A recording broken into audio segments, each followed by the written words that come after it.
kesetiaan-Mu jugalah kami boleh Engkau selamatkan dari kebinasaan.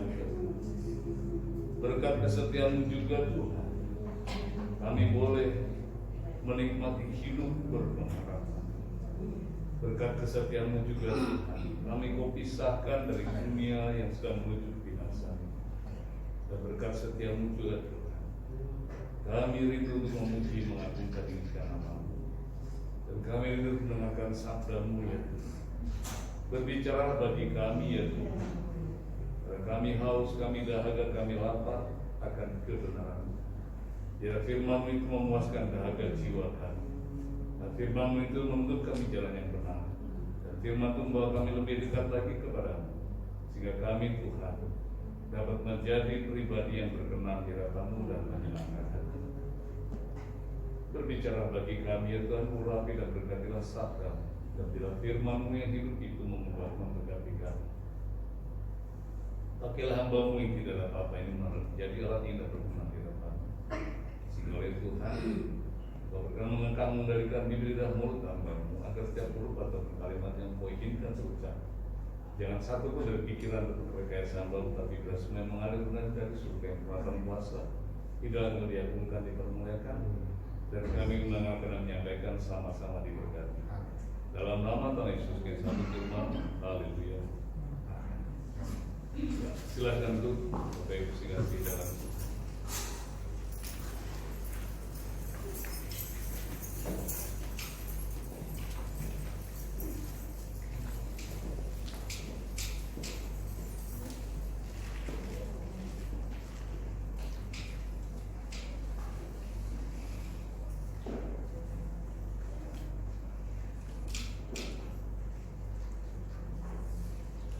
Baik.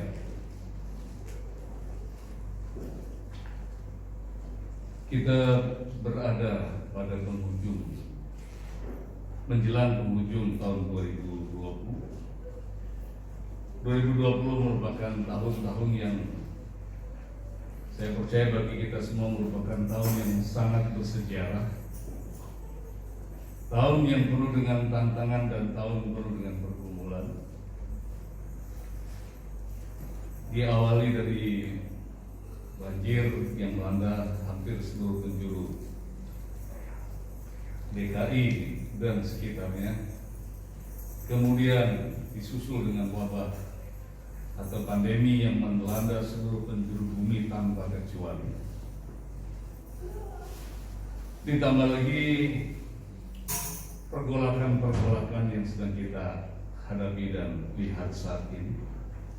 Yang terakhir adalah bagaimana kekejian iblis dipamerkan, dipropagandakan sedemikian rupa.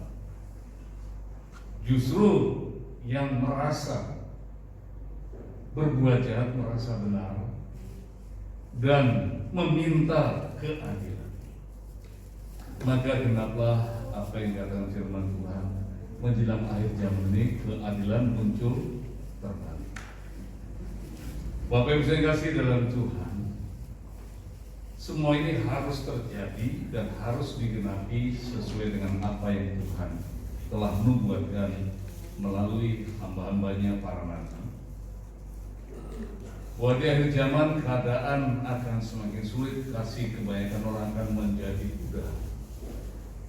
Ini merupakan tantangan tersendiri bagi kita, dan ini merupakan kesempatan bagi kita masing-masing untuk membuktikan kualitas iman kita di hadapan Tuhan. Oleh karena itu Bapak Ibu saya kasih dalam Tuhan,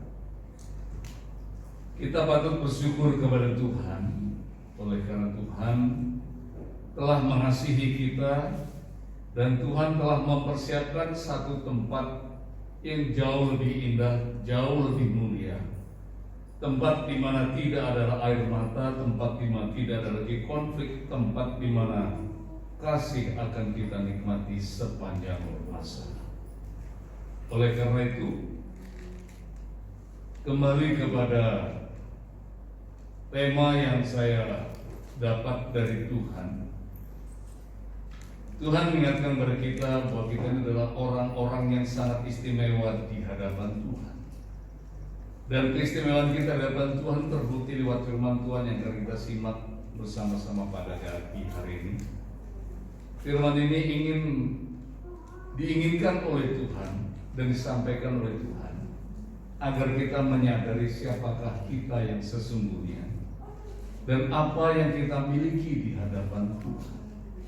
Untuk itu mari kita sama-sama menyimak 1 Petrus 1 ayat yang ketiga sampai dengan ayat yang ke-5. Sekali lagi 1 Petrus 1 ayat 3 sampai dengan 5 berbunyi sebagai berikut. Terpujilah Allah dan Bapa Tuhan kita Yesus Kristus, yang karena rahmatnya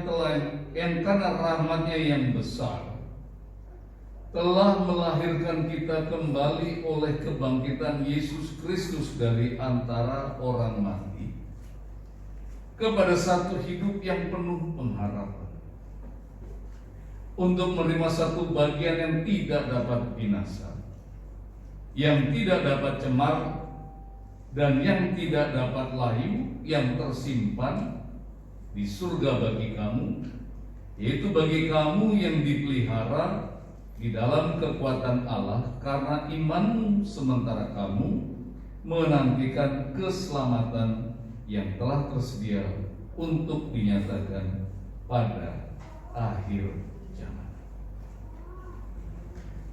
Bapak Ibu Saudara dan Saudara kasih dalam Tuhan, apa yang disampaikan oleh Tuhan melalui hambanya Petrus ini mengingatkan kepada kita. Yang pertama, bahwa kita memperoleh kehormatan surgawi, sebuah posisi yang dirindukan didambakan oleh setiap orang tanpa kecuali. Namun saja berbeda cara, berbeda teknik. Dan apa yang diusahakan oleh manusia itu tidak akan pernah menjadi kenyataan dan tidak akan pernah diperoleh kalau bukan Tuhan yang menganugerahkannya. Nah, bagi ini Tuhan memaparkan satu makna, satu fakta yang begitu menakjubkan. Bahwasanya kepada kita orang-orang berdosa ini, kepada kita orang-orang yang hina dan nista oleh karena kejahatan yang kita perbuat. Yang pertama, Tuhan tidak memperlakukan kita setimpal dengan kejahatan yang telah kita perbuat. Tetapi Tuhan telah mengambil sebuah tindakan yang sangat menakjubkan, yaitu Ia justru mendaur ulang kita, menjadikan kita ciptaan baru, menjadikan kita satu pribadi dengan dimensi yang baru, satu pribadi dengan karakter yang baru, satu pribadi dengan kodrat yang baru. Seperti dikatakan dalam 205:17, sesungguhnya barang siapa dalam Kristus, ia adalah ciptaan baru. Yang lama sudah berlalu dan yang baru sudah datang. Makna dari pernyataan Paulus dalam 2 Korintus itu adalah mengingatkan karya Allah yang begitu menakjubkan bagi kita dalam Kristus Yesus. Dan bagi ini Petrus menegaskan kembali bahwasanya karya yang dikerjakan oleh Tuhan bukanlah pekerjaan yang biasa saja, bukanlah pekerjaan yang remeh-temeh, tetapi pekerjaan atau karya yang benar-benar menakjubkan. Karena apa? Karena Tuhan harus mengorbankan martabatnya sebagai Allah, sebagai Raja di atas segala raja, sebagai berdaulat atas segala sesuatu. Bagaimana cara Tuhan mengorbankan martabatnya? Dia yang adalah Tuhan, Dia yang adalah Raja di atas segala raja, telah mengesampingkan miliknya, telah mengambil rupa seorang manusia dan menghampakan, mengosongkan keberadaan ilahinya, memilih menjadi seorang hamba dan rela mati tertaku di atas kayu salib hanya untuk satu tujuan, agar dapat memiliki kita orang berdosa ini, agar dapat membawa kita orang berdosa ini ke tempat yang telah Ia sediakan. Sebagaimana Tuhan Yesus dalam khotbahnya ketika Ia akan ditangkap pada malam sebelum Ia diserahkan. Sebagaimana pagi ini kita sedang mempersiapkan diri untuk memasuki sakramen perjamuan kudus. Kita ada pada pagi ini untuk memperingati derita dan sengsara Tuhan, mengenang pengorbanan Tuhan. Dalam khotbah terakhirnya di Yohanes 14, Ia mengingatkan murid-muridnya agar tidak gelisah dan tidak takut, tetapi agar mereka percaya kepada Tuhan, bahwa Yesus akan pergi kepada Bapa. Tujuan pergi kepada Bapa adalah untuk menyediakan tempat bagi kita yang dikasihi. Dan ketika tempat itu sudah tersedia, maka Ia akan datang kembali dan membawa kita ke sana. Dan yang menarik adalah statement itu digenapi pada pagi hari ini, di mana kematian Kristus dan kebangkitannya itu tidak hanya berdampak pada dirinya sendiri, tetapi kematian Kristus di atas kayu salib dan kebangkitannya berdampak secara universal, berdampak kepada semua orang yang mau merespon dan mau menanggapi, yaitu mendapat bagian yang penuh pengharapan, mendapat bagian yang hanya disediakan bagi orang-orang kudus. Mendapat bagian di tempat yang Tuhan janjikan itu, mendapat bagian di tempat di mana Yesus saat ini tinggal dan berada, itu hanya bisa diperoleh, hanya bisa dihuni, hanya bisa didapatkan oleh orang-orang tertentu dengan kriteria tertentu, yaitu orang-orang kudus. Bapak Ibu bisa baca lebih detail lagi dalam Mazmur pasal 15. Ketika dalam pergumulannya Daud merintih, Daud menjerit, dan Daud mengajukan permohonan kepada Tuhan agar ia diizinkan untuk menumpang di rumah Tuhan. Menumpang berarti bukan tinggal secara permanen.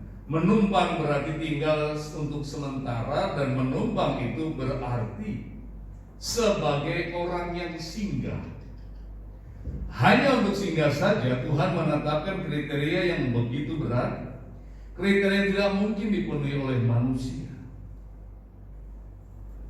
yaitu orang yang tidak berbuat jahat. Serasa mustahil dan tidak akan mungkin orang bisa menumpang di rumah Tuhan, dan memang kenyataannya mustahil bagi siapapun bisa mendapat bagian di dalam rumah Tuhan. Ayat yang kedua tolong bisa dibukakan, Mazmur 15. Kalau ayat yang pertama mengatakan siapakah, maka dijawab dalam ayat yang kedua dan ayat selanjutnya, yaitu Dia yang tidak bercela, yang melakukan apa yang adil dan mengatakan kebenaran dengan segenap hati. Masih banyak kriteria lain yang ditetapkan oleh Tuhan, dan itu mustahil untuk kita lakukan, mustahil untuk kita penuhi.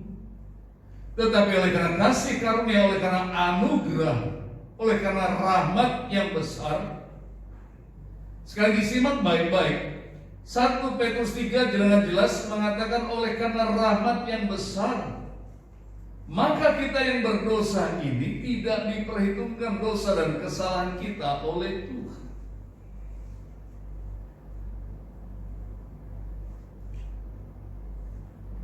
Kemurahan Tuhan, rahmat Tuhan diterjemahkan dari kata heleos yang artinya adalah kebaikan dari pihak yang kudus, kebaikan dari pihak yang terhormat, kebaikan dari seorang dengan status yang tidak sesuai, tidak sestandar, tidak seperingkat dengan si penerima.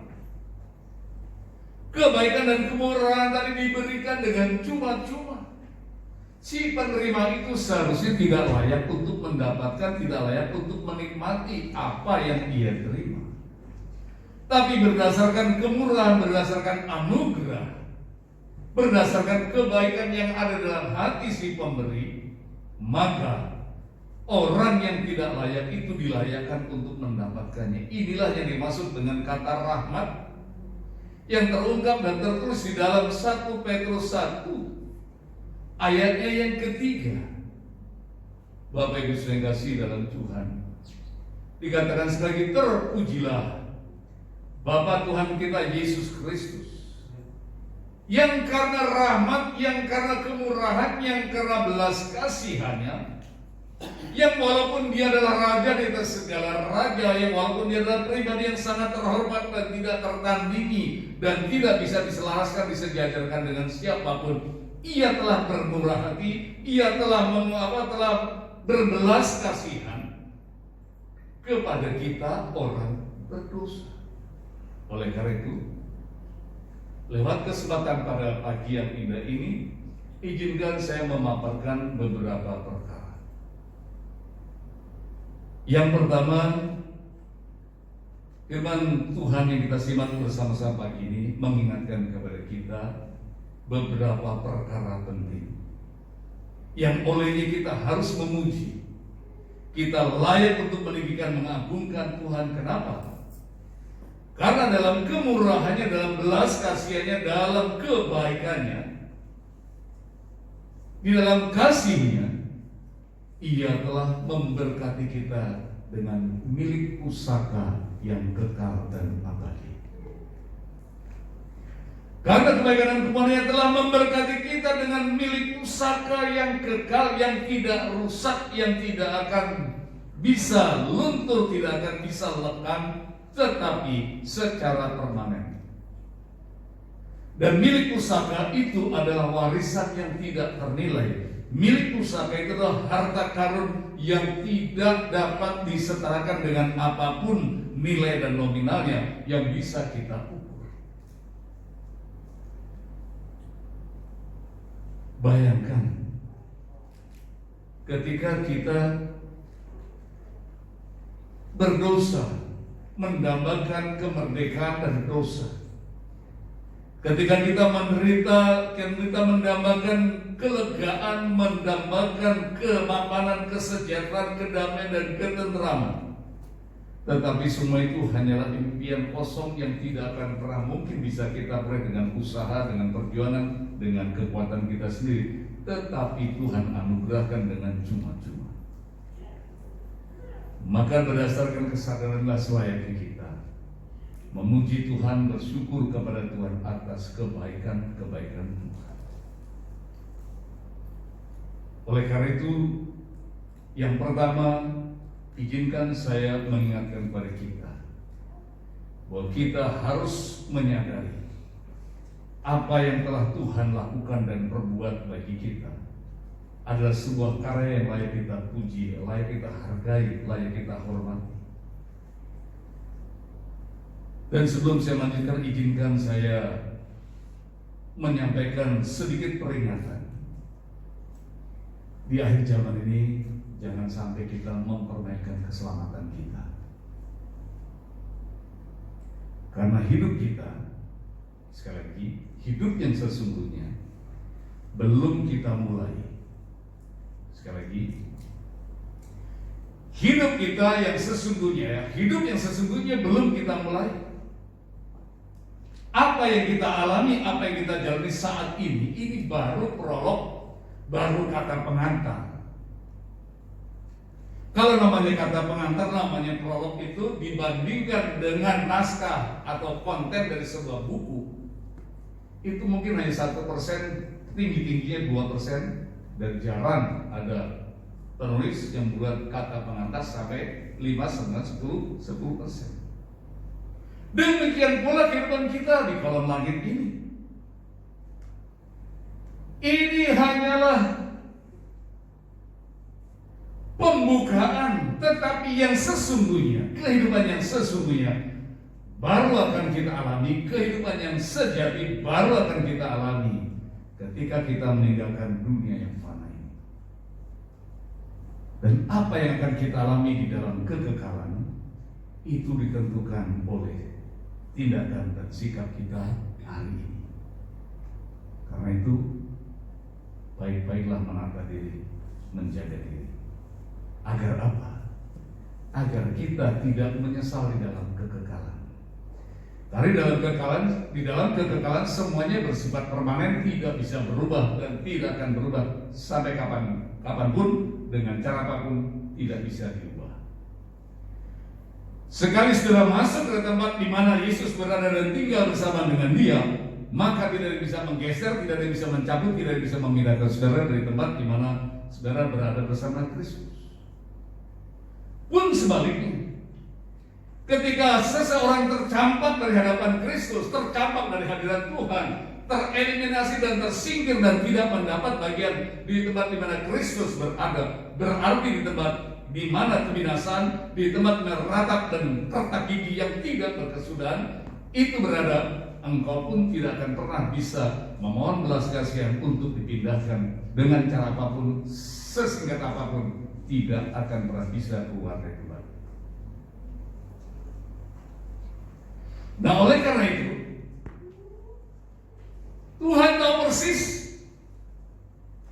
apa yang akan dialami di dalam kehidupan kita yang akan datang, di dalam kehidupan yang sesungguhnya. Karena Ia tidak ingin melihat kebinasaanmu dan Ia tidak ingin melihat kebinasaanku. Ia tidak ingin melihat penderitaanmu dan penderitaanku, maka di dalam kasih-Nya yang tidak terukur, di dalam kemurahan, di dalam heleos,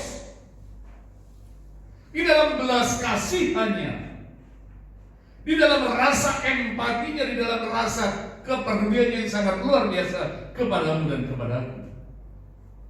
Dia merasa tidak nyaman untuk tinggal di singgasana dalam kemuliaan di surga, di mana seluruh malaikat setiap waktu, setiap saat memuji, meninggikan, mengagungkan Dia.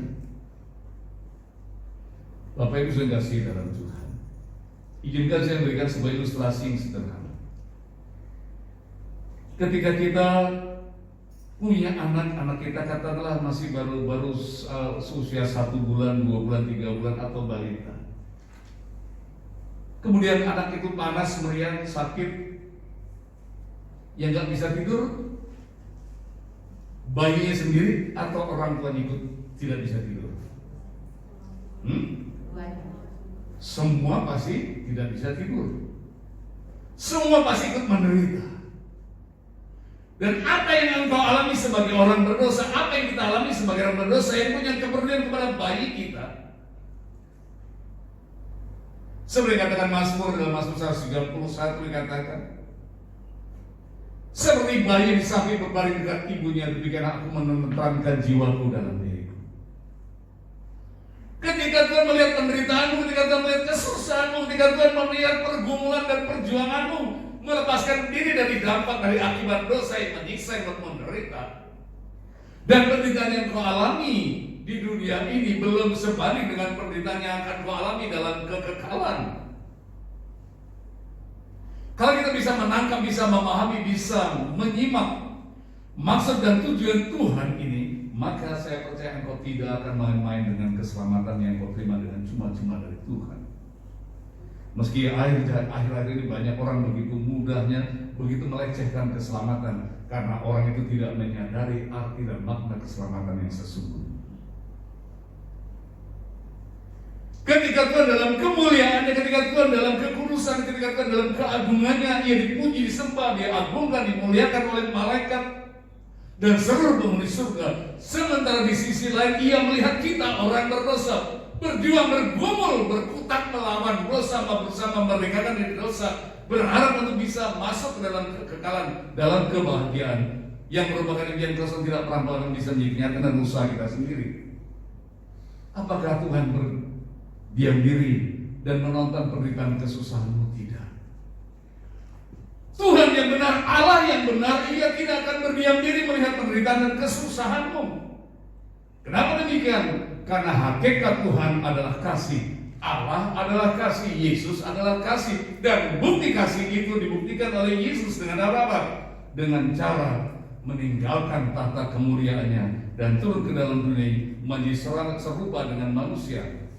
Izinkan saya mengutip dalam Filipi pasal yang kedua ayat yang ke-6 dan ayat yang selanjutnya.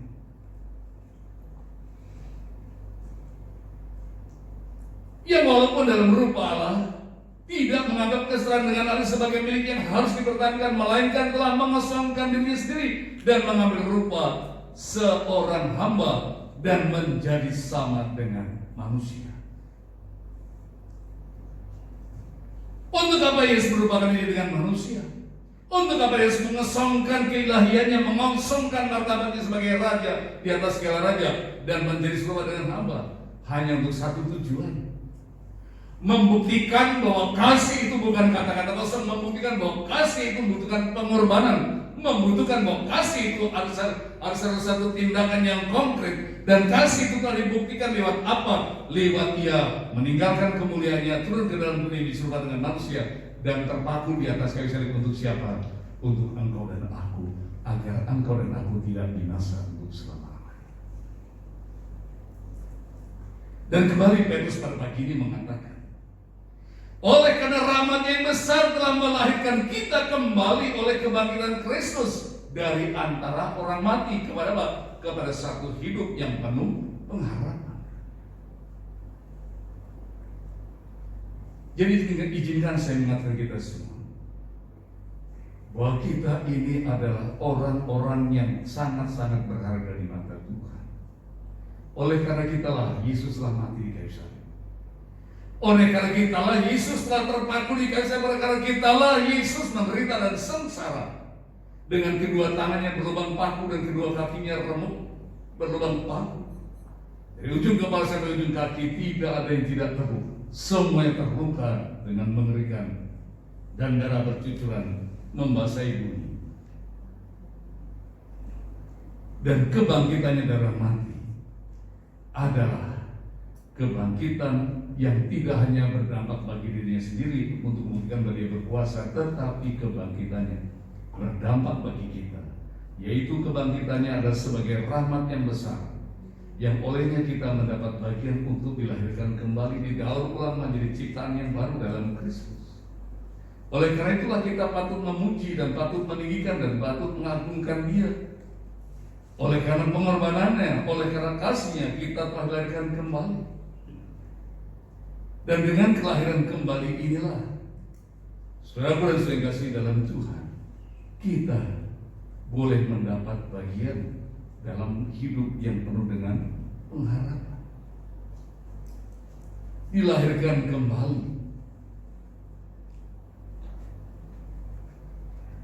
Dilahirkan kembali ini memiliki satu pengertian dan satu pemahaman yang begitu luar biasa, diterjemahkan dari kata genao. Kata genao itu artinya adalah seorang itu dilahirkan dengan satu benih, dengan satu genetika, dengan satu kromosom yang sama dengan bapaknya, yang satu hakikat dengan bapaknya. Bayangkan, hakikat kita adalah dosa, hakikat Allah adalah kudus. Bagaimana mungkin yang kudus dengan yang najis dicampurkan? Tidak mungkin. Satu-satunya apa? Kenajisan disingkirkan dan kekudusan diinvestasikan, dicangkokkan, ditanamkan. Itulah yang dilakukan oleh Tuhan. Genao ini artinya adalah Tuhan mencangkokkan, Tuhan mentransplantasikan benih ilahinya kepada kita, benih kekudusannya kepada kita, sementara kenajisan dan keberdosaan kita dikuburkan bersama-sama dengan kematian Yesus di atas kayu salib. Sehingga ketika kita bangkit, yang bangkit bukan manusia lama kita, tetapi yang bangkit adalah karakter pribadi yang baru, manusia yang baru, ciptaan baru, seperti yang dikatakan oleh Paulus dalam 2 Korintus 5 ayat 17. Jadi sudah dikasih dalam Tuhan, yang pertama, di dalam kita memuji dan mengagungkan kasih dan pengorbanan Tuhan, kita disadarkan bahwa kita ini adalah individu-individu yang berbeda dari masa lalu. Masa lalu kita memang orang berdosa, tetapi hari ini kita adalah ciptaan baru. Dan ciptaan baru tadi adalah hasil karya Allah, hasil pekerjaan Tuhan yang telah melakukan satu tindakan mendaur ulang kita, menciptakan kita menjadi baru. Dan ciptaan baru tadi harus dipelihara, harus dipupuk agar bertumbuh dan menghasilkan buah. Kalau tidak dipupuk, tidak dirawat, tidak dijaga, tidak dipelihara dengan baik, maka itu akan mengalami kematian. Oleh karena itu, izinkan saya mengatakan, hidup kekristenan adalah sebuah proses perjalanan. Dari dilahirkan baru menjadi dewasa, tumbuh menjadi anak-anak, menjadi remaja, menjadi dewasa, kemudian menjadi pribadi yang menyenangkan hati Tuhan. Sebagai orang yang diciptakan oleh Tuhan di ciptaan baru, hendaklah kita memupuk karakter Kristus di dalam diri kita agar semakin hari semakin sempurna. Memupuk karakter ilahi yang dalam diri kita dengan cara apa? Dengan cara tidak memberi uang, tidak memberi tempat, tidak memberi kesempatan kepada manusia jahat yang ada dalam diri kita untuk tetap eksis, untuk tetap bertahan dalam diri kita. Bagaimana caranya, Pak?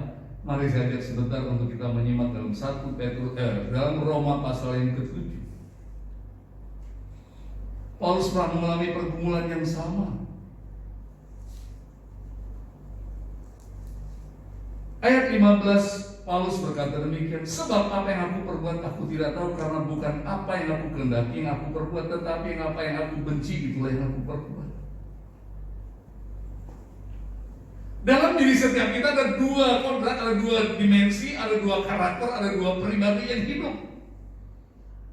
Sekali lagi, bagi orang yang sungguh-sungguh menerima Yesus, di dalam dirinya ada dua karakter, ada dua pribadi yang hidup.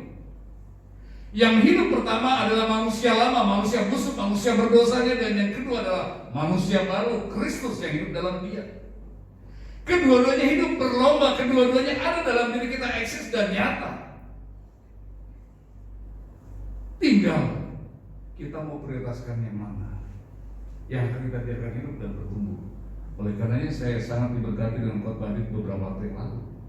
Fokus dan skala prioritas dalam hidup ini. Kita mau biarkan manusia lama kita hidup dan bertumbuh dan tetap eksis, atau kita harus biarkan atau kita harus mematikan manusia lama kita dan kita memupuk manusia baru kita untuk hidup di dalam kebenaran. Itu adalah pilihan kita.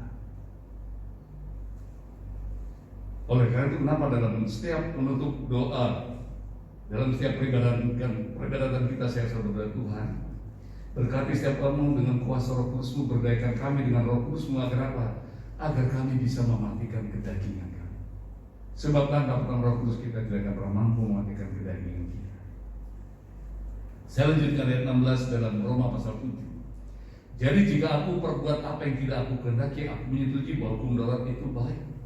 Jikalau demikian, bukan aku yang memperbuatnya, tapi dosa yang ada di dalam aku. Dosa yang bersembunyi dalam diri kita ini berusaha untuk eksis, berusaha untuk tetap bertahan, dan berusaha untuk menyeret kita dalam kebinasan. Oleh karena itu, jangan kasih hati kepada manusia lama kita, tetapi taatilah kehendak Tuhan, patuhilah kehendak Tuhan, hiduplah dalam kebenaran, dan sadarlah bahwa kita adalah orang berdosa yang telah diselamatkan oleh anugerah dan kemurahan Tuhan. Dan sadarlah bahwa kita sedang dalam perjalanan untuk memasuki satu dimensi hidup yang baru. Mari kita sama-sama simak dalam Roma pasal yang kelima ayat yang kedua. Oleh dia kita beroleh jalan masuk oleh iman. Oleh dia kita beroleh jalan masuk oleh iman kepada kasih karunia. Di dalam kasih karunia ini kita berdiri dan kita bermegah dalam pengharapan akan menerima kemuliaan Allah. Ingat, semua ini masih pengharapan. Mari kita simak baik-baik.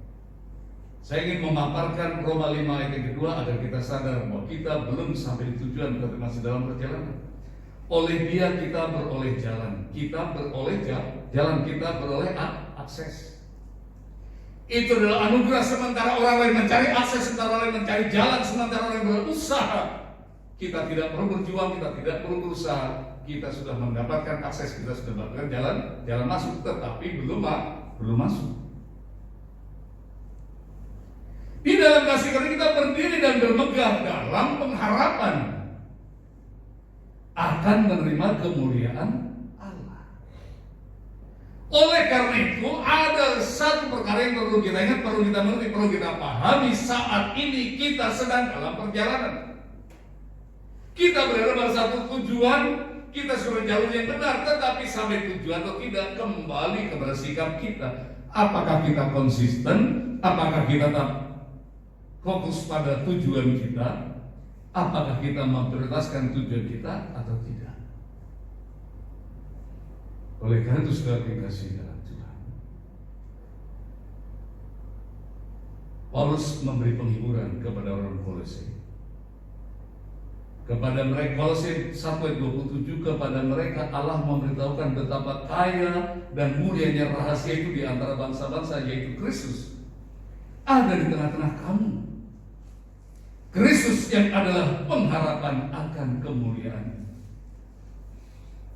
Di tengah-tengah perjalanan kita tidak seorang diri, kita berjalan bersama Kristus, kita digandeng oleh Kristus, kita dituntun oleh Kristus. Tetapi ketika kita digandeng, ketika dituntun, jadilah penurut, jadilah pribadi yang taat. Saya ingat dulu waktu masih kecil, ilustrasi ya, hadir, namanya anak kecil, namanya anak belum mengerti, namanya anak nalarnya belum berfungsi, baru umur sekitar 2-3 tahunan. Dia senang sekali kalau melihat robot atau figur atau baik-baik bentuk-bentuk, dia senang sekali. Satu kali di Aliron Plaza ada robot yang bagus, dia tertarik. Diajak pulang, mama nangis guling-guling. Dibujuk mamanya nggak mau diapain, nggak mau, tetap guling-guling, tetap ngotot. Dia harus punya gitu. Kemudian saya dapat hikmat dari Tuhan. Anak ini nggak bisa dia kompromi. Saya harus dengan cara lembut. Saya buka baju, saya lipat baju saya rapi, terus kaosnya saya buka, saya lipat rapi, saya kasih ini.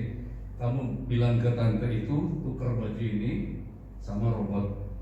Dia ngeliatin saya ngomong gitu. Pasti kenapa? Kurang tidak. Kok papa nggak pakai baju? Oh papa telanjang? Iya, nggak apa-apa. Nggak mau Pak. Apa yang saya ingin bagikan kepada saudara ini kan? Menjadi patuh, menjadi taat, seiring sejalan dengan pemimpin adalah rela mengesampingkan ego, rela mengesampingkan pikiran sendiri, jalan sendiri, selera sendiri, menjelaskan diri dengan kehendak yang memimpin.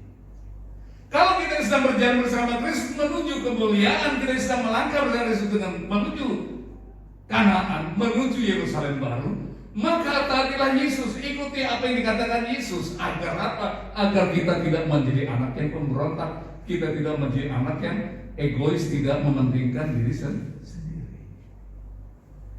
Seperti ketika Musa menuntun Israel tengah padang belantara, ada yang patuh, ada yang taat, tapi ada juga yang memberontak, ada yang tidak taat kepada Musa, bahkan tidak menghargai Musa. Oleh karena sekali lagi kita ini sedang berjalan dalam pengharapan.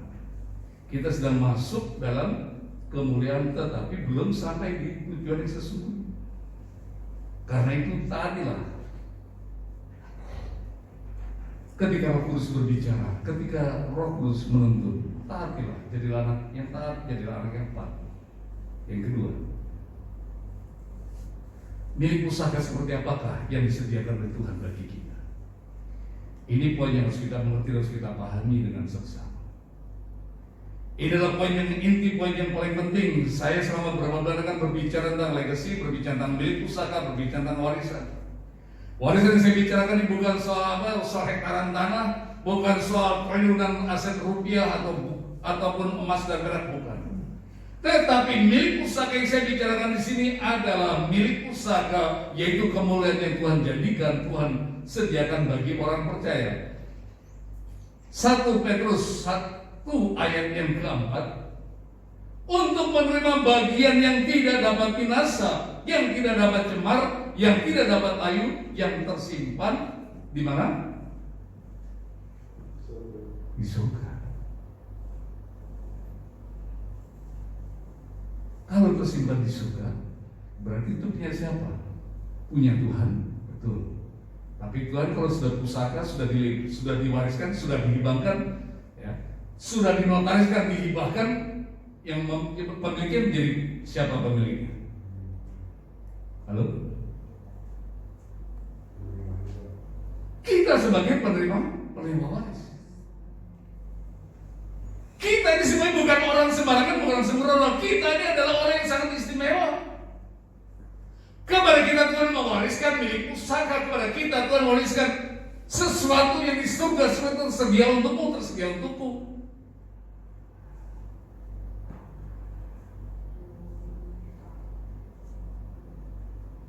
Satu bagian, satu warisan.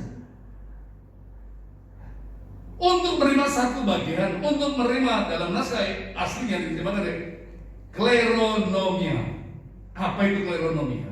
Kleronomia artinya adalah sesuatu yang bernilai, sesuatu yang berharga, sesuatu yang diwariskan, sesuatu yang diberikan tanpa si penerima itu berjuang, tanpa si penerima itu berusaha, tanpa si penerima itu mengeluarkan pembayaran, tetapi si penerima itu hanya menerima, menerima saja tanpa syarat apa-apa. Dan apa yang Tuhan diwariskan, apa yang Tuhan berikan itu adalah sesuatu yang tidak binasa, yang tidak dapat cemar dan tidak dapat layu, dan itu adalah tersimpan di surga, bukan tersimpan di dunia ini. Karena itu saudara kasih dalam Tuhan, jangan hanya fokus kepada perkara-perkara dunia. Jangan memusatkan perhatianmu kepada perkara-perkara dunia. Memang di dunia kita perlu fasilitas, tidak salah. Tapi jangan hanya karena engkau ingin menata hidupmu di dunia, engkau lupa menata masa depan yang sesungguhnya. Ilustrasi sederhana begini.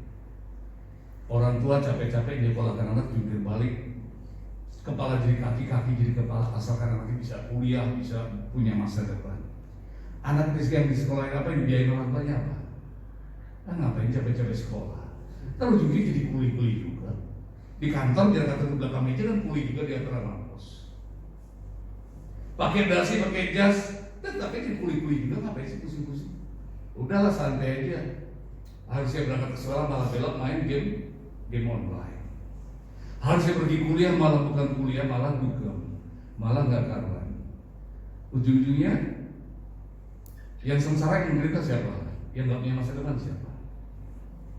Bukan orang tuanya yang sudah berkorban, anak itu sendiri. Saya punya bersahabat sederhana saja buat anak saya.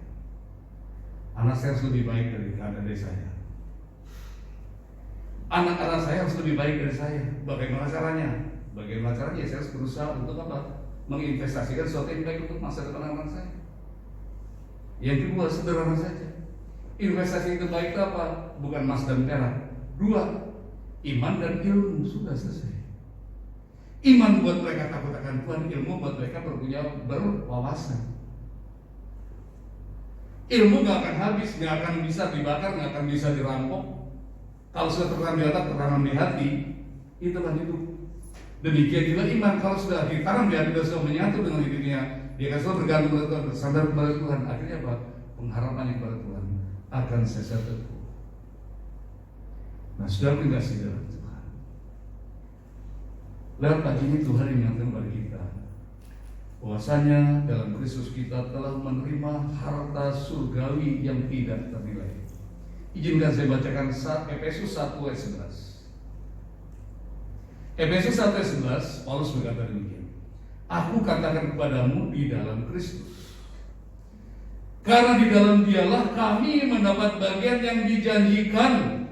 Kami semula ditentukan untuk menerima bagian itu dan sesuai dengan maksud Allah yang di dalam segala sesuatu telah bekerja menurut keputusan kehendak. Di dalam Kristus kami telah menerima bagian yang dijanjikan dari semula.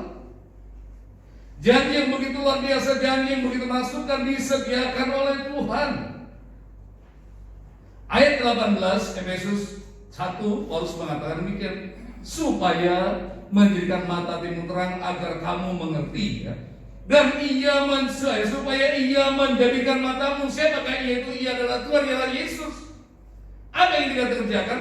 Menjadikan mata hati kita bisa terang, supaya apa? Supaya kita bisa melihat, supaya kita bisa mengerti, supaya kita bisa memahami tentang apa?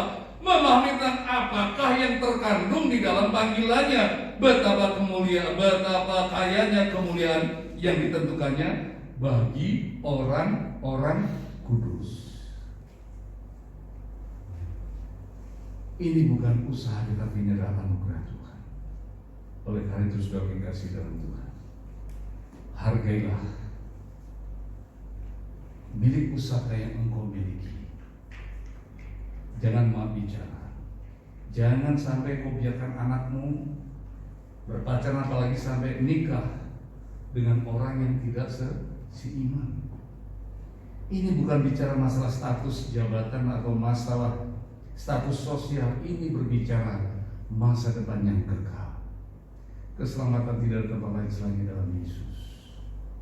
Di luar Yesus celaka dan binasalah engkau. Di luar Yesus celaka dan binasalah seisi bumi ini. Langit dan bumi akan berlalu, tetapi berkata Yesus akan tinggal tetap. Terakhir,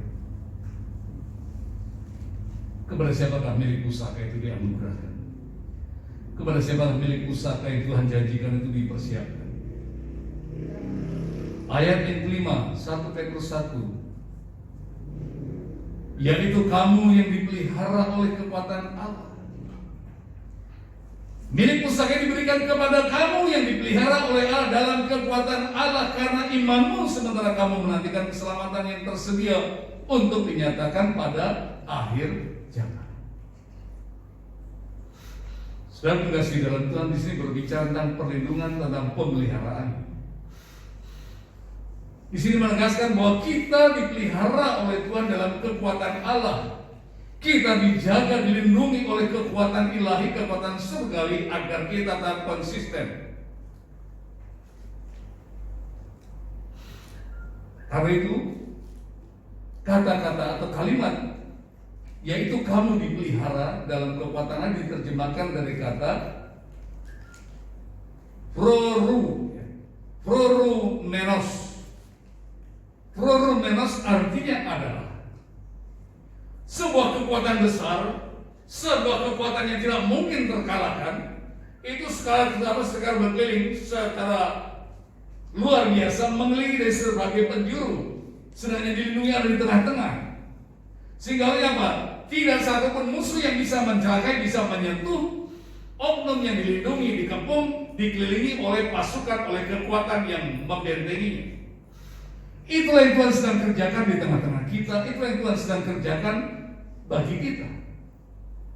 Apa yang Tuhan kerjakan adalah menjaga dan melindungi kita. Kenapa Tuhan menjaga? Kenapa Tuhan begitu peduli? Kenapa Tuhan begitu memiliki keprihatinan, memiliki keprihatinan yang sangat tinggi untuk menjaga melindungi kita? Karena ingat satu perkara, kita ini adalah aset surgawi. Sekali lagi, kita ini adalah aset surgawi. Izinkan saya memberikan ilustrasi yang agak vulgar sedikit. Yang masih pacaran ada sini kan ya. Kalau lagi gandeng tangan mesra-mesra terus dilirik-lirik ceweknya, si cowoknya kamu kan? Wah, kejanggalan yang muncul kan. Nah, kalau punya istri celek orang dibiarin nggak? Siapa yang punya istri celek dibiarin? Berarti suami nggak setia itu. Ya, satu kali ilustrasi, saya dulu kan jarang bisa kumpul keluarga. Saya beli sepeda, 2, 3, Adit, Hendra, berdua masing-masing sepeda 1. Saya sendiri pakai sepeda sama mamanya. Sepeda itu saya pasang tanduk di asnya, mamanya berdiri di belakang, kemudian saya gayung. Begitu masuk di gerbang asli pas belok, ada yang usil, ada yang iseng. Mamanya Adit dulu kan waktu punya anak 2 juga kayak anak SMA, putih bersih, kakinya mulus. Melihat orang dia pakai hotel lagi. Pendeta-pendeta di asli pada bilang, wah pendeta gila. Bininya pamer pahala, bini gua ngapain? Biarin aja. Pas jalan belok asli begini, kemek. Panas gak? Panas. Saya belok masuk rumah, langsung saya kabur mau keluar. Istri saya kunci pintu, nggak usah keluar. Karena istri saya tahu kelakuan saya. Saya akan kerja sampai kemanapun, saya akan berangkat pabrik. Apapun sih saya nggak ada urusan. Dia kunci, enggak, gue nggak apa-apa, gue keluar, enggak usah, gue nggak apa. Apa maksud saya dengan ilustrasi ini? Ketika Tuhan memilikimu, ketika Tuhan mencintaimu, dia jatuh cinta kepadamu. Dia punya cemburu yang sama kepada kita. Kecemburuannya diekspresikan, dimanifestasikan lewat proteksi yang sedemikian rupa ketat kepada kita. Ia tidak akan biarkan musuh, ia tidak akan biarkan setan mencelakaimu, menghancurkanmu, merampas imanmu. Dia akan mengirimkan pasukan, dia akan mengirim malaikatnya untuk menjaga engkau, melindungi engkau agar apa? Agar engkau terlindungi, agar engkau terjaga sedemikian rupa sehingga tidak satupun yang bisa menyentuh engkau. Itulah yang dimaksud dengan Rorumenos, perlindungan yang merupakan apa?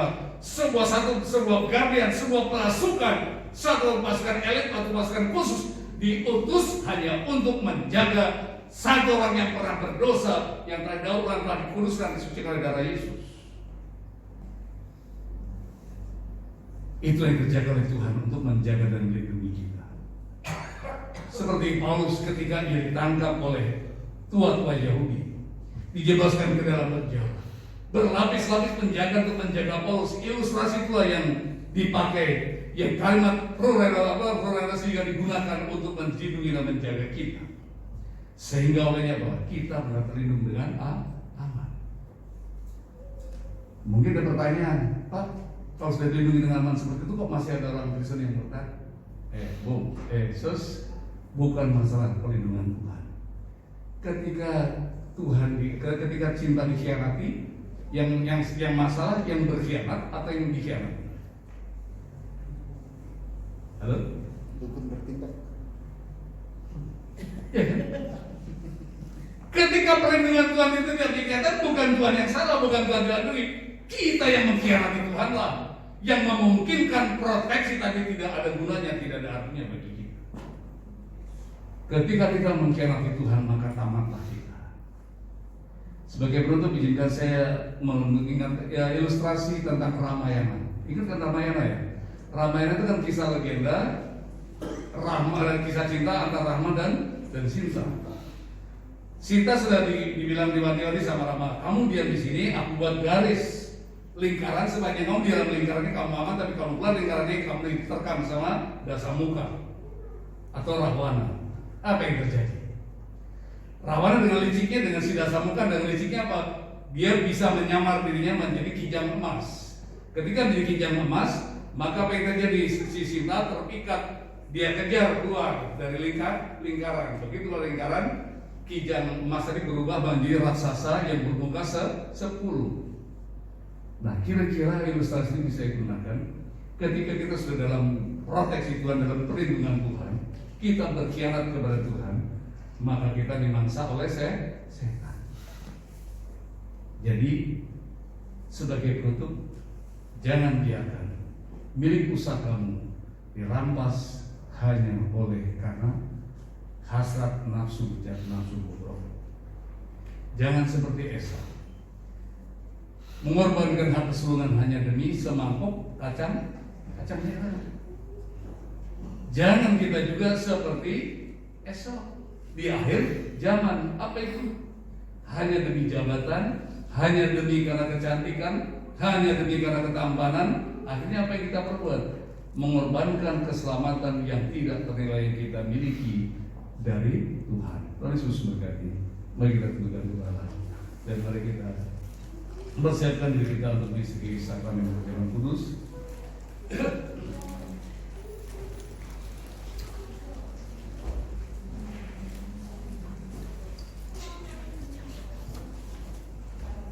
Musik.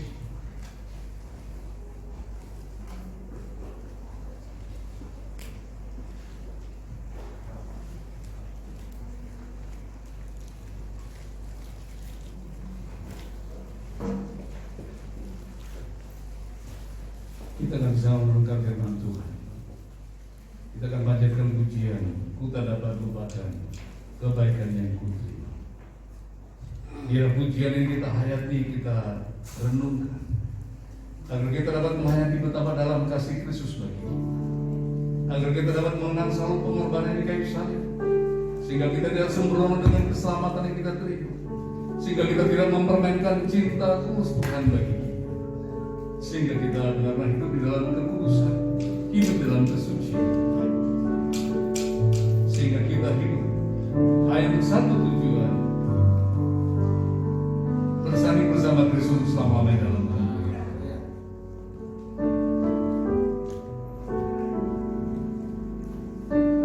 Ku tak dapat lupakan kebaikan yang ku terima, pengorbananmu yang mulia, jadikanku berharga. Kau tulus menerima aku apa adanya, pengorbananmu yang mulia, memulihkan hidupku, membuka Tuhan yang memberikan Tuhan, membuka Tuhan yang memandang hati hamba yang selalu menyertai, yang tak temukan di dalamku, menempuh hidup ruang menyembahmu, engkau berarti bagiku, yang terbaik yang ada padaku, ku persembahkan kepadamu, Yesusku. Saudara kasih dalam Tuhan, Ia telah mengorbankan segala-galanya demi mengasihi, demi mendapatkan kita. Maka lagi-lagi yang kita kasih, untuk kita hormati, sehingga bila selama kita masih di kolam langit ini, maka kita mengenang dan menjadikan kasih-Nya sebagai pusat perhatian kita.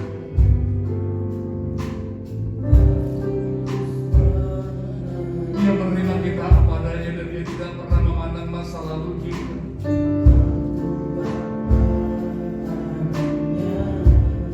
Lewat pengorbanan di kayu salib, Ia telah menutupi segala dosa, pelanggaran dan kesalahan kita, bahkan Ia telah menjadikan kita ciptaan baru.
sebelumnya renungkan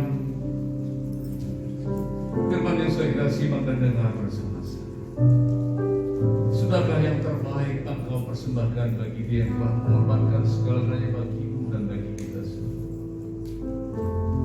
Yang terbaik apakah yang sudah kita persembahkan bagi Dia yang sudah berkorban bagi kita?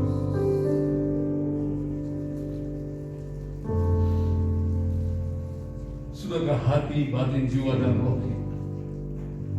kita persembahkan seutuhnya sepenuhnya bagi Dia dan kemuliaan? Ia yang telah mengorbankan sekali demi kita, Ia layak untuk mendapat yang terbaik dari kita. Kita akan bersama-sama mengenang berita dan sengsaranya, agar kita dapat menghargai dan menghormati Dia, agar kita dapat memperlakukannya secara benar.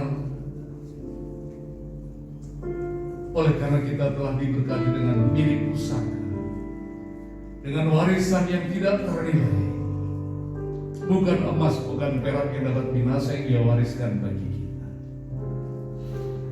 bukan kekayaan, pangkat, dan kemuliaan fana yang Tuhan sediakan bagi kita, tapi Ia menyediakan bagi kita kehidupan yang kekal, kemuliaan. Sebab itu pada malam sebelum Ia ditangkap dan sebelum Ia disalibkan, Ia berkumpul bersama dengan murid-muridnya dan Ia mulai berbagi dan Ia mulai mengatakan bahwa Ia akan ditangkap, Ia akan diserahkan, Ia akan disalibkan, dan Dia akan mati demi menebus dosa dan kesalahan orang berdosa. Pada hari ketiga akan bangkit dan antara mati. Dia akan kembali ke rumah Bapa untuk menyediakan tempat bagi kita, dan kelak Dia akan datang kembali untuk menjemput dan membawa kita. Hari-hari ini adalah hari-hari terakhir, hari-hari di mana tidak lama lagi akan segera datang untuk menggenapi firman-Nya, untuk datang membawa kita ke sana. Barometernya adalah keadaan yang semakin sulit yang kita hadapi saat ini, memerlukan tanda-tanda bahwa kedatangan tidak lama lagi. Angkat roti dengan tangan kanan tinggi lewat kanan. Ingatlah derita dan sengsara Tuhan yang telah mengasihi kita. Dengan roti tangan kanan kita, di atasnya ada tertera firman Tuhan. Imani dan terimalah itu sebagai firman, sebagai rema yang ditujukan secara pribadi kepada Roh Kudus, dan berbicara kepadamu secara pribadi, hati ke hati. Ia mengasihimu, Ia ingin menuntun, membimbing, membawamu dalam dimensi hidup yang diinginkan. Ketika engkau merespon secara positif dan engkau menundukkan hatimu dan engkau rela untuk dibimbing dan dituntun, maka perkataan yang tertulis di atas roti itu akan menyatu dengan hidupmu, dan engkau pun akan dituntun, engkau pun akan disertai, dan engkau pun akan menikmati kasih karunia. Sebelum makan roti, kita berikan pujian, salibnya terhadap dunia.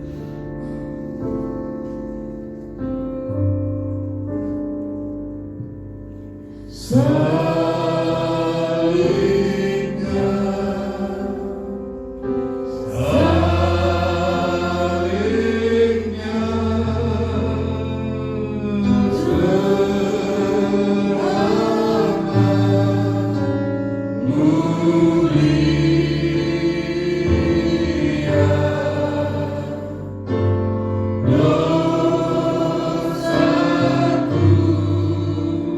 di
Tundukkan dan layakkan kami hamba-hamba-Mu Tuhan, melayani umat-Mu melalui sakramen perjamuan kudus.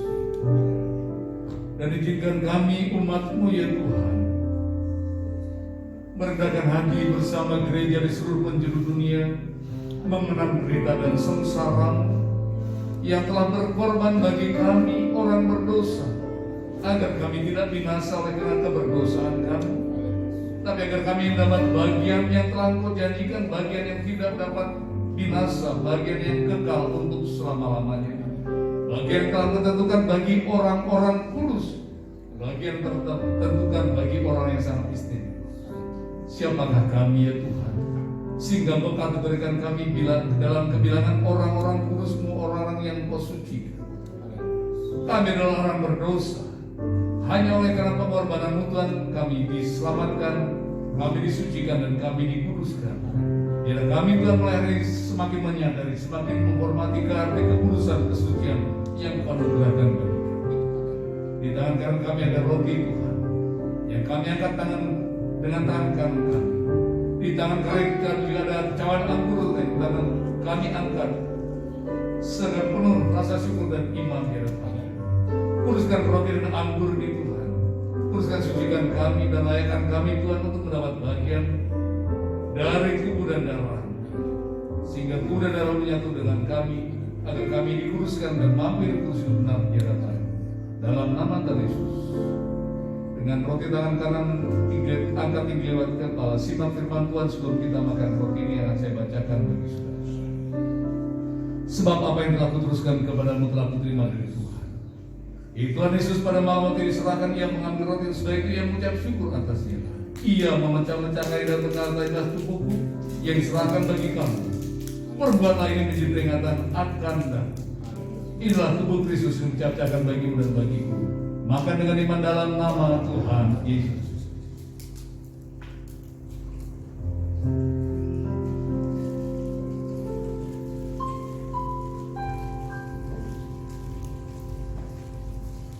Syukur bersyukur.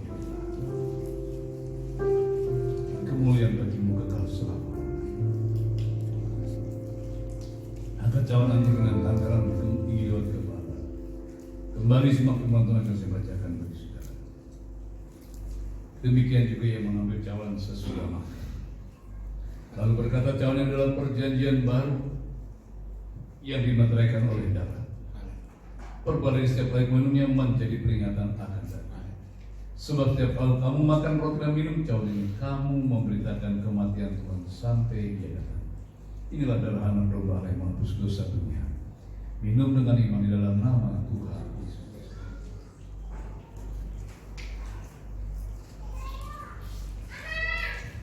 Terima kasih ya. Terima kasih ya Bapa untuk pengorbanan putra-Mu yang oleh karena darahnya tercurah sekali salib, Engkau telah menyelamatkan kami dari kebinasaan kekal. Oleh karena kemurahan-Mu juga Tuhanlah, berkat pengorbanan putra-Mu di atas kayu salib, maka kami kini ciptaan baru, yang lama sudah berlalu, yang baru sudah. Dalam nama-Mu Tuhan, hiduplah dalam kami, berkuasa dalam kami, tuntun dan bimbing kami agar kami dapat hidup seturut dan kehendak-Mu. Sertai kami Tuhan, sadarkan kami agar kami mampu menghargai dan menghormati ketulusan, menghormati kesucian, serta menghargai milik pusaka yang Tuhan anugerahkan bagi kami. Kami sadar Tuhan, milik pusaka tidak akan pernah dapat kami miliki tanpa pengorbanan-Mu, tanpa kemurahan. Tapi berkat anugerah-Mu Tuhan, kami telah kuduskan dan Engkau benarkan lewat darah Putra-Mu Yesus. Sebentar umat akan meninggalkan tempat ini, dan sebenarnya juga umat akan membawa persembahan bersama mereka. Tuhan, terimalah persembahan-persembahan yang persembahkan umat. Apapun bentuk persembahan itu kiranya menghidupi yang berkenan di hadapan-Mu. Demikian juga bagi mereka Tuhan yang mengembalikan persepuluhan milik-Mu Tuhan. Kiranya Engkau juga berkenan membukakan tiga-tiga berkat lagi dan mencurahkan berkat-Mu sampai berlimpah-limpah. Sebab itu Kau janjikan, sehingga hidup mereka tidak pernah lapar. Demikian juga Tuhan, Engkau berkati dengan takaran yang baik yang kuadatkan Engkau gunjang-gunjang limpah dalam kelimpahan anak-anak-Mu. Berkati umat-Mu Tuhan sementara hidup dalam dunia yang fana ini. Berkati bapak adonan saudara dan terang kembangan mereka. Berkati kerjaan tangan mereka, berkati rumah tangga mereka, berkati karir mereka, berkati pelayanan umat-Mu Tuhan. Berkati anak-anak mereka, berkati para suami, berkati para istri. Berkati ketika mereka masuk, berkati ketika mereka keluar. Biar Tuhan kemurahan bergulung-gulung melingkupi umat-Mu. Kesetiaan-Mu Tuhan bagaikan awan yang melingkupi siang dan malam. Biarlah kebajikan dan anugerah-Mu Tuhan senantiasa menjadi sahabat karib bagi anak-anak-Mu, sehingga dan hidup umat-Mu terpelihara dari berita Tuhan. Halaukan dari rumah tetap bencana malam penderitaan, kesusahan dan kesakitan-Mu sekiranya begitu, jangan Kau izinkan berlaku atasnya. Tetapi sekiranya Kau izinkan berlaku, beri kami kekuatan untuk dapat menghadapi, menanggung, serta kami dan menjadi kesaksian bagi kemuliaan Tuhan. Jadikan hidup kami berkat untuk menjadi saksi bagi bangsa-bangsa, agar hidup kami Tuhan, orang yang belum mengenal Engkau boleh mengenal-Mu, dan buka hati bagi Engkau untuk diselamatkan dari kebinasaan. Berkati lingkungan di mana umat tinggal berada kesejahteraan, kesehatan lingkungan adalah kesejahteraan umat-Mu juga Tuhan. Berkati gereja-gereja Indonesia rahmat Allah Tuhan. Jika gereja ini berdampak bagi masyarakat, bagi kemuliaan nama Tuhan. Demikian juga Tuhan, kami berdoa untuk setiap rumah tangga, agar mereka selalu sehat Tuhan, saling pengertian, saling mengerti, saling mengasihi, dan hidup dalam kebenaran. Berkati juga Tuhan masa depan anak-anak mereka. Kasih setiap-Mu Tuhan, mengenyangkan dan memuaskan hasrat setiap umat-Mu, sehingga umat-Mu Tuhan boleh terberkati oleh karena kemurahan-Mu semata mereka. Panitia yang sudah bekerja, kami bersyukur Tuhan Engkau berkati, dan Engkau terus pakai mereka yang luar biasa. Tangan sudah terulur untuk menjadi seorang berkat bagi gereja ini. Kami percaya persembahan mereka akan menjadi baik harum, dan apa yang mereka persembahkan kepada Tuhan akan Kau ganjar dengan berlipat kali ganda. Demikian juga Tuhan, bangsa negara kami Indonesia, Engkau lindungi, Engkau selamatkan, dan Engkau halaukan dari kami Tuhan, pemecah belah, pengacau dan lain sebagainya. Demikian juga berdoa Tuhan untuk jadikan gereja-gereja atau lembaga-lembaga Kristen yang ada, agar mereka menjadi berkat bagi kemenangan Tuhan. Berkati para majelis, berkati para aktivis gereja, Yesus rahmat Allah Tuhan. Kami percaya jeripah mereka dalam Engkau tidak sia-sia. Engkau akan berkati mereka masing-masing. Berkati anak-anak sekolah minggu, mereka boleh tumbuh menjadi pribadi yang menyenangkan hati-Mu, dan berkati masa depan mereka, agar mereka berlebih takut akan Tuhan. Berkati anak remaja, pemuda dan dewasa, agar mereka Tuhan setia kepada Engkau dan hidup dalam kebenaran-Mu. Berkati juga Tuhan seluruh umat-Mu, agar mereka Tuhan senantiasa tetap lihat melindungi mereka. Kasih kami. Terima kasih Bapak. Dari Tuhan, izinkan berasal untuk Israel, Tuhan berkati Israel, lindungi Israel, bangga Israel. Karena Israel kami telah mengenal Engkau. Dari Israel juga menjadi contoh dan teladan, sehingga dunia boleh mengenal Engkau. Oleh karena Israel, Engkau telah jadikan mereka dalam milik pusaka dan kesayangan-Mu Tuhan. Terima kasih Bapak. Dari Tuhan, kami juga berdoa untuk acara Natal pada tanggal 13 Desember. Kami menyerahkan semua kepada-Mu Tuhan. Tuhan Engkau berkati, Tuhan Engkau campur tangan agar acara ini boleh jadi bagi kemuliaan nama Tuhan. Sehingga Tuhan semuanya boleh jadi kemuliaan Tuhan. Berkati keluarga para hamba Tuhan yang telah menjadi berkat bagi kami, sehingga Tuhan semuanya boleh jadi bagi kemuliaan-Mu. Terima kasih Bapak untuk kebaikan dan kemurahan-Mu, dan izin kami juga berdoa Tuhan untuk anak-anak muda yang saat ini sudah waktu yang berpasangan. Tuhan Kau pertemukan dengan mereka dengan yang terbaik, agar mereka boleh bangun rumah tangga yang takut akan Tuhan. Demikian juga Tuhan berdoa untuk kami bersyukur untuk Indah Tuhan yang telah mempertemukan dengan suaminya, dan sekarang selalu bangun rumah tangga, berkait rumah tangga yang berbangunnya, agar rumah tangga menjadi rumah tangga yang abadi yang takut akan Tuhan, dan beranak pinak bagi kemuliaan nama Tuhan. Berkati juga para wanita yang sedang hamil Tuhan, agar bukan boleh Kau berkati, agar Tuhan boleh melahirkan satu generasi kerajaan Allah yang hidup dalam kebenaran dan memuliakan Engkau. Terima kasih ya Pak, dalam nama Yesus yang telah mengajarkan yang berdoa bersyukur pada Bapa kami dalam surga, dikuduskan namamu. Datanglah kerajaan-Mu dan jadilah kehendak-Mu di bumi seperti dalam surga.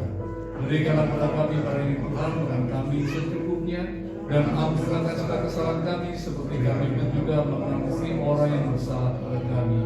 Dan jangan bawa masuk dalam pencobaan, tetapi lepaskan kami dari yang jahat. Karena bagi kerajaan kuasa dan kemuliaan sampai selama-lamanya.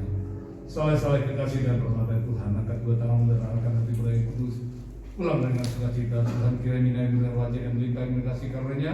Tuhan kiranya dengan mendengarkan doa dan permohonan-Mu, serta mengulurkan tangannya untuk memberikan mujizat dan memberi pertolongan, memelihara dan memberkati dengan kasih sayangnya. Terimalah berkat damai sejahtera dari Allah Bapa, kasih karunia Putra yang tunggal, dan firman Roh Kudus yang memberkatimu mulai saat sampai selama-lamanya. Maranatha, Tuhan menyebut gereja ini, Raja-Mu datang,